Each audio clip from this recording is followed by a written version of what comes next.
Good morning, students. Welcome you all in the Bansal Tax and Commerce classes. Today, in continuation of the previous video, I am taking this class on trial balance. So, my dear students, today I am going to discuss with you all regarding the format of trial balance and the items or head of the accounts which are there in the trial balance. So, please have a look over here. That this is the format which we discussed in the last class as well. सबसे पहले हमने यहाँ पर opening stock लिया. आपको थोड़ा और clarify कर दूं, जहां पर मैंने ब्लैक कलर को यूज किया है उसको डेबिट बैलेंस रखा है, और जिस कलर को मैंने ब्लू से डिनोट किया है वो क्रेडिट बैलेंस है. तो आप सब किसी तरह की कंफ्यूजन ना रखें. अनडाउटली जितनी ये ब्लू कलर से हमने आइटम्स यहां दी हैं वो सब नीचे आने हैं, एक ही ऑर्डर में रहेंगी, लेकिन आपको एक अच्छे तरीके से पिक्चराइज करने के लिए, एक ही स्क्रीन के ऊपर सब दिखाने के लिए मैंने इसको थोड़ा सा अलग दिखाया है. So don't get confused by these things. Now first, opening stock. Opening stock का डेबिट बैलेंस होता है क्योंकि स्टॉक एसेट है और एसेट का हमेशा ही डेबिट बैलेंस होता है.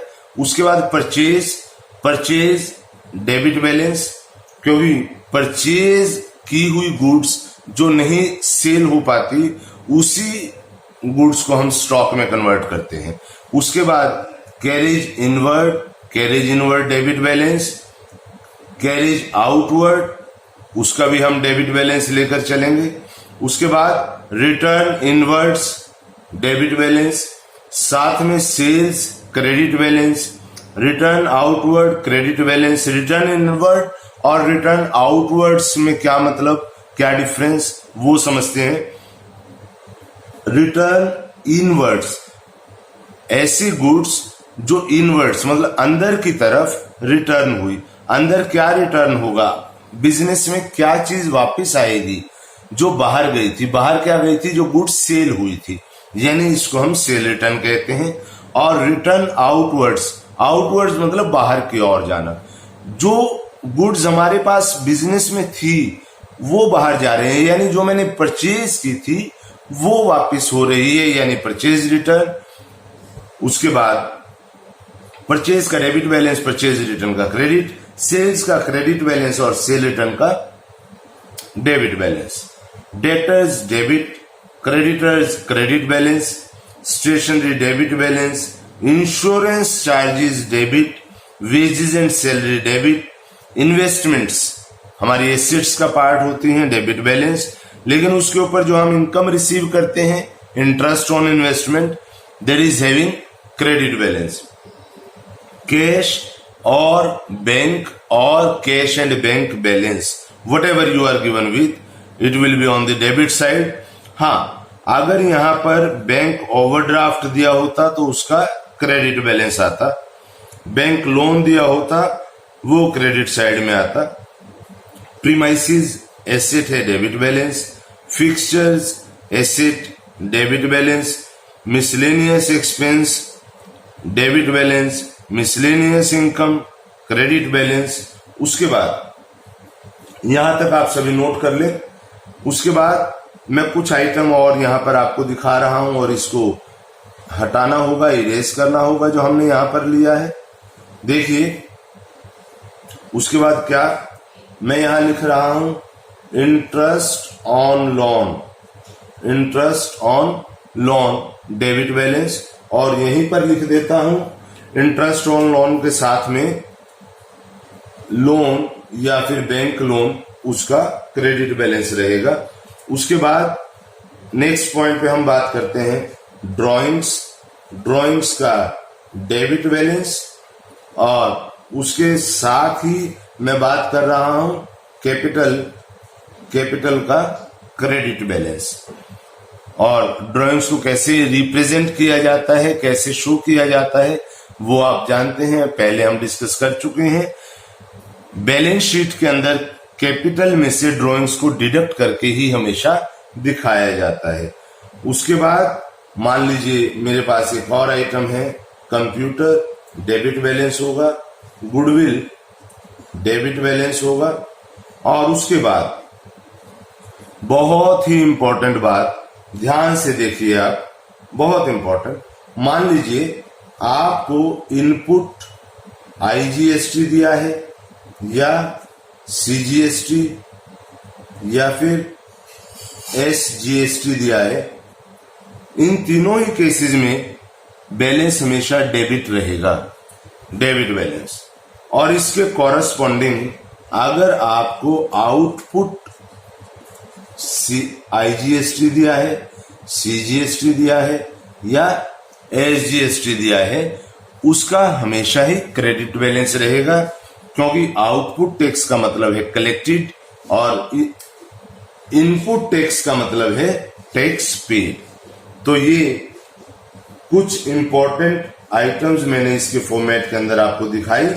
उसके बाद हम आगे बढ़ेंगे और कुछ और इंपॉर्टेंट बातों को यहाँ पर डिस्कस करेंगे। ये सारा ही फॉर्मेट हम लास्ट वीडियो में कवर कर चुके हैं, तो आपको ध्यान रखना है कोई भी आइटम आप इलॉजिकली रिप्रेजेंट नहीं करेंगे। हर आइटम के डेबिट या क्रेडिट में आने का लॉजिक है, और वो लॉजिक आपको बताया गया है जब आपको समझाया था कि अकाउंट्स 3 टाइप के होते हैं। ट्रेडिशनल मॉडर्न अप्रोच के बारे में आपको बताया गया था, और उसी लॉजिक के बेसिस पर ट्रायल बैलेंस को बनाया जाता है। अब लास्ट वीडियो में मैंने कुछ एरर्स की बात की थी, उसको डिटेक्ट कैसे करते हैं उसकी बात की थी। तो आइए अब आगे बात करते हैं कि एरर की टाइप्स क्या होती हैं और उसको किस तरीके से हम करेक्ट करेंगे। अब देखिए यहाँ पर टाइप्स ऑफ एरर्स के अंदर मैं आपको दिखला रहा हूं कि हमारे पास 2 तरह की टाइप है, टाइप 1, टाइप 2। टाइप 1 के अंदर ऐसी एरर्स जो डिस्क्लोज कर देता है ट्रायल बैलेंस खुद ही, means those errors which are disclosed by trial balance itself. और सेकंड कैटेगरी में वो एरर्स आती हैं which do not affect trial balance, और errors not disclosed by trial balance, ये डिस्क्लोज नहीं की जाती। तो देखिए जब ऐसी एरर होंगी जो ट्रायल बैलेंस डिस्क्लोज नहीं करेगा, ये बहुत ही बेसिक कंसेप्ट है कि वहां पर आपके एफर्ट ज्यादा लगने वाले हैं, लेकिन जहां पर एरर्स खुद ही डिस्क्लोज हो जाएंगे ट्रायल बैलेंस से, वहां पर आपके एफर्ट्स कम लगने वाले हैं। तो देखिए डिस्कस करते हैं सबसे पहले वो एरर्स जो ट्रायल बैलेंस डिस्क्लोज करता है। हम सबसे पहला यहां पर आएगा आपके पास रॉन्ग कास्टिंग। इसका मतलब क्या है बच्चों, आइए वो समझते हैं। मान लीजिए सेल्स बुक का 1000 रुपया आपने एक्सेस में शो कर दिया, तो उससे क्या होगा, जब उसको सेल्स बुक से पोस्ट किया जाएगा सेल्स अकाउंट की क्रेडिट साइड में, जब सेल्स बुक से 1000 रुपया आप पोस्ट करेंगे एक्सेस में credit side of the sales account, तो वहां पर 1000 रुपया एक्सेस दिखाएगा और आपका ट्रायल बैलेंस टैली नहीं होगा, उसके बाद नेक्स्ट पॉइंट हम देखते हैं। अगर हमने पोस्टिंग करते समय एक मिस्टेक ये कर दी कि वहां पर अमाउंट गलत ले लिया, जब आपने ट्रायल बैलेंस में पोस्टिंग की, पोस्टिंग करते समय आपने उसका अमाउंट गलत ले लिया, तो वहां पर भी आपकी ट्रायल बैलेंस मैच नहीं करेंगी। मान लीजिए एक एग्जांपल लेते हैं, मान लीजिए आपने गुड्स 5000 रुपए की परचेज की जेड से आपने 5000 की गुड्स परचेज की, लेकिन क्या हुआ, उसको आपने जब जेड से परचेज की तो एंट्री क्या होनी चाहिए थी, purchase account debit to Z. आपने परचेज बुक में तो ठीक पोस्ट कर दिया, ट्रांसफर कर दिया है उसको, लेकिन जब पार्टी के अकाउंट को आप क्रेडिट करने लगे तो आपने वहां पर रॉन्ग अमाउंट डाल दिया। रॉन्ग अमाउंट से मतलब मान लीजिए आपने 500 रुपया पार्टी की क्रेडिट में डाल दिया, जबकि डालना 5000 रुपया चाहिए था। तो यहां पर भी क्या होगा, ट्रायल बैलेंस टैली नहीं होगा। उसके बाद इसी तरीके से मान लीजिए आपने पोस्टिंग करते समय रॉन्ग अमाउंट की बजाय रॉन्ग साइड कर दिया। रॉन्ग साइड करने का क्या मतलब होता है कि आपने डेबिट या क्रेडिट कोई और साइड करनी थी, लेकिन गलती से कोई और साइड आपने डेबिट या क्रेडिट कर दिया, तो उससे भी आपका ट्रायल बैलेंस मैच नहीं होगा। उसके बाद मान लीजिए कुछ इस तरीके की एरर की भी हम बात करते हैं कि आपने जब टोटलिंग की होगी या बैलेंसिंग किया होगा लेजर को, तब आपने कोई ऐसी मिस्टेक कर दी हो, ऐसी एरर कर दी हो जिसकी वजह से आपका ट्रायल बैलेंस मैच ना हो। या कई बार हम क्या करते हैं कि एक अकाउंट को डेबिट करना था, एक को क्रेडिट करना था, लेकिन हमने गलती से क्रेडिट ना करके ये अमाउंट भी डेबिट में ही लिख दिया, तो डेबिट में डबल अमाउंट आ गया, क्रेडिट में बिल्कुल नहीं आया। इससे भी ट्रायल बैलेंस मेरा मैच नहीं होगा। उसके बाद और बात करते हैं कि हम कई बार क्या कर देते हैं, एक एंट्री को एक साइड में, या तो हमने क्या किया, एक साइड की छोड़कर दूसरी साइड में कर दिया। ऐसे भी चांसेस होते हैं कि जब हम एक साइड में रिकॉर्ड नहीं करते, भूल जाते हैं, तो सिर्फ एक ही साइड में आएगा, एक ही बार का अमाउंट आएगा, उससे भी आपकी ट्रायल बैलेंस मैच नहीं करेंगी। तो ये हमारे लिए प्रॉब्लमेटिक एरिया हो गया है। अब मैं दूसरा केस आपसे डिस्कस करने जा रहा हूं जिसके अंदर ऐसी एरर्स हैं which are not disclosed by trial balance. यहां पर मेरे एफर्ट्स ज्यादा होने वाले हैं क्योंकि ट्रायल बैलेंस ने यहां पर शो नहीं किया कि हमारी एरर कौन सी है, तो आपको खुद यहां पर बहुत ज्यादा अलर्ट होकर काम करना होगा। देखिए, बहुत इंपॉर्टेंट टाइप आती है एरर की, error of omission. Error of omission, देखिए इसका क्या मतलब है, उस बात को समझते हैं। हम कई बार क्या करते हैं कि जब हम ट्रांजैक्शन को रिकॉर्ड करते हैं तो उसको रिकॉर्ड करना था लेकिन करना ही भूल गए। ऐसी ट्रांजैक्शन जिसको जर्नल या सब्सिडरी बुक में रिकॉर्ड करना था पर हम उसको रिकॉर्ड ही करना भूल गए, हमने रिकॉर्ड नहीं किया। आप ध्यान से इस बात को सुनेंगे, इसको रिकॉर्ड हमने नहीं किया, इसको रिकॉर्ड करना हम भूल गए जर्नल या सब्सिडरी बुक के अंदर, तो इससे क्या कहेंगे, ओमिशन, एरर ऑफ ओमिशन। यानी आपने इस ट्रांजैक्शन को रिकॉर्ड ही नहीं किया, तो जो अकाउंट डेबिट या क्रेडिट होना था वो कुछ भी नहीं हुआ। अब ध्यान दें बच्चों, ट्रायल बैलेंस का इससे कोई रिलेशन नहीं है। ट्रायल बैलेंस अफेक्टेड नहीं दिखाई देगी आपको, टोटल बराबर दिखाई देगा।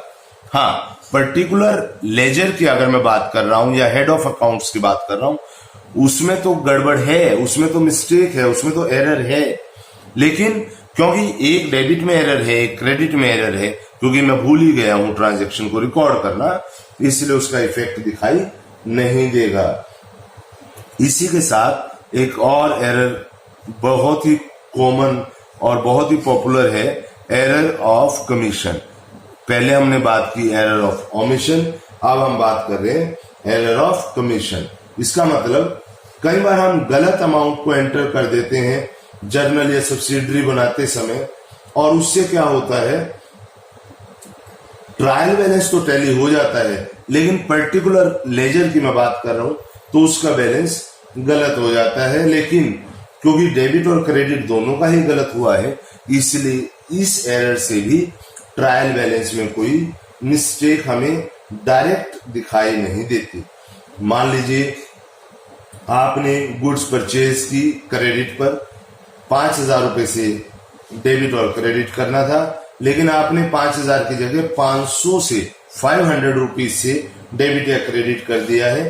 तो जब ये जर्नल में या सब्सिडरी में आपने मिस्टेक कर दिया, एरर कर दिया, अब इसको जब आप पोस्ट करेंगे लेजर में और लेजर से जब ट्रायल बैलेंस में आएगा तो ये एरर आपको दिखाई नहीं देगी। कई बार इसी तरीके से हम एरर करते हैं, उसे कहते हैं, बहुत इंपॉर्टेंट एरर है कंपनसेटिंग एरर। कौन सी एरर? Compensating error. ये कंपनसेटिंग एरर क्या होती है? देखिए, एक ऐसी एरर जिसका इफेक्ट न्यूट्रलाइज हो जाता है दूसरी एरर से। एक ऐसी एरर जिसका इफेक्ट न्यूट्रलाइज हो जाता है एक दूसरी तरह की एरर से, उसे कंपनसेटिंग एरर कहते हैं। यानी आपने मान लीजिए राम और श्याम को डेबिट करना था, दोनों को ही, राम और श्याम को। राम को डेबिट करना था मान लीजिए 5,000 से और श्याम को डेबिट करना था 50,000 से। पर आपने क्या करना, तो क्या था, राम और श्याम को डेबिट, पर आपने गलती से क्या किया, राम को 50,000 से डेबिट कर दिया और श्याम को 5,000 से। तो डेबिट साइड का टोटल तो 55,000 ही आना चाहिए था, वो हमारा आ रहा है। तो ये एक ऐसी एरर जिसके होने से भी हमें मिस्टेक का पता नहीं लगेगा। और उसके बाद एक बहुत इंपॉर्टेंट बात आती है, error of principle. Error of principle का मतलब कि जब हम कैपिटल एक्सपेंडिचर को रेवेन्यू एक्सपेंडिचर दिखा देते हैं और रेवेन्यू एक्सपेंडिचर को कैपिटल एक्सपेंडिचर दिखाया जाता है, तब भी हमारी ट्रायल बैलेंस के ऊपर डायरेक्ट किसी तरह का इफेक्ट नहीं आता। तो ये दो बात की मैंने फॉर्मेट या सारी आइटम्स को डिस्कस करने के बाद कि एरर हमारी कितने टाइप की होती है। अब एक बहुत इंपॉर्टेंट बात जो ट्रायल बैलेंस में हमेशा ही रहेगी, ट्रायल बैलेंस पढ़ते हुए हमें बहुत जरूरी कि हम एक टॉपिक को समझें जो सस्पेंस अकाउंट कहलाता है। देखिए, अब सस्पेंस अकाउंट क्या है? एक इंग्लिश में प्रोवर्ब है, टू एरर इज ह्यूमन, यानी इंसान गलतियों का पुतला है। जब जब हम बुक्स मेंटेन करते हैं, इस बात का हमेशा ही स्कोप होता है कि वहां पर एरर आ सकती है। मैं ये नहीं कह रहा हूं कि एरर होगी, लेकिन एरर आने के चांसेस हमेशा होते हैं, चांसेस होते हैं। अब मान लीजिए जब मैं ट्रायल बैलेंस बना रहा हूं, तो ट्रायल बैलेंस बनाते हुए फॉर्मेट हम पहले डिस्कस कर चुके। मान लीजिए मैंने टोटल किया डेबिट साइड का 19.8 लाख आया और क्रेडिट साइड का टोटल हमारा 20 लाख आया। तो सारी आइटम ट्रायल बैलेंस की यहां पर आ गई थी, हमने टोटल किया, यहाँ 19,80,000 आया, इधर 20 लाख आया। तो अब क्या होगा, अब आपको 20,000 का डिफरेंस जो आया, इसको करेक्ट करने के लिए, इसको ढूंढने के लिए समय ज्यादा लगेगा। और क्योंकि हम बुक्स बनाते हैं नॉर्मली ईयर एंड पर, तो हमारे पास इतना टाइम नहीं होता। हम क्या करते हैं, वहां पर एक अकाउंट खोलते हैं जिसका नाम है सस्पेंस अकाउंट। सस्पेंस अकाउंट एक इमेजिनरी अकाउंट होता है, इमेजिनरी, एक ऐसा इमेजिनरी अकाउंट जिसकी कोई एग्जिस्टेंस नहीं है, लेकिन क्योंकि डिफरेंस था, उस डिफरेंस को नलीफाई करने के लिए, उसके इफेक्ट को मैंने 20,000 यहां सस्पेंस अकाउंट के नाम से कर दिया है और यहां दोनों साइड्स का टोटल सेम एंड इक्वल हो गया है। और अब मैं trading and profit and loss और बैलेंस शीट बना सकता हूं, फाइनेंशियल स्टेटमेंट्स को प्रोसीड कर सकता हूं। यानी सस्पेंस अकाउंट का क्या मतलब हुआ, सस्पेंस अकाउंट एक ऐसा अकाउंट है जो आपके एरर को एक बार नलिफाई कर देता है, एक बार उस एरर को रिमूव कर देता है ताकि आप अपनी बुक्स को बना सके। यानी to avoid the delay in the preparation of the financial statements, the account that has been opened by the firm is called suspense account. अब जैसे जैसे आपकी एरर आप फाइंड आउट करते जाएंगे, जो मैंने लास्ट वीडियो में तरीका बताया था आपको, उस मेथड से आप अपनी एरर को फाइंड आउट करते जाएंगे और जर्नल एंट्री पास करेंगे। मान लीजिए स्टेशनरी अकाउंट में 20,000 आना था और आप वो करना भूल गए हैं, तो आप क्या एंट्री पास करेंगे जब इसकी करेक्शन करेंगे? Stationery account debit to suspense account. देखिए सस्पेंस अकाउंट का यहाँ पर डेबिट बैलेंस था, लेकिन जैसे ही मुझे गलती मिली और मैं उसको सुधार रहा हूं तो सस्पेंस अकाउंट को क्रेडिट कर दिया, स्टेशनरी अकाउंट को डेबिट कर दिया है। अब ये स्टेशनरी का बैलेंस इधर चला जाएगा और सस्पेंस अकाउंट आपके बुक्स में से खत्म हो जाएगा। तो मैंने इस तरीके से आपको ट्रायल बैलेंस की सारी बातें बताई। ट्रायल बैलेंस एंड एरर वाले चैप्टर को हमने कंप्लीट स्टडी किया है। अगर आपको स्टूडेंट्स कहीं दिक्कत आए, किसी आइटम में दिक्कत आए, तो आप प्लीज कमेंट बॉक्स में कमेंट करके बता सकते हैं, पूछ सकते हैं। किसी भी तरीके का अगर डाउट है तो मैं ये एश्योर करता हूं जब भी आप कोई मुझसे डाउट रेज करेंगे तो मैं आपको नेक्स्ट वीडियो के अंदर पहले वो डाउट रिमूव करके और उसके बाद नए टॉपिक के ऊपर आपसे मैं बात करूंगा। So be in touch. Thank you very much.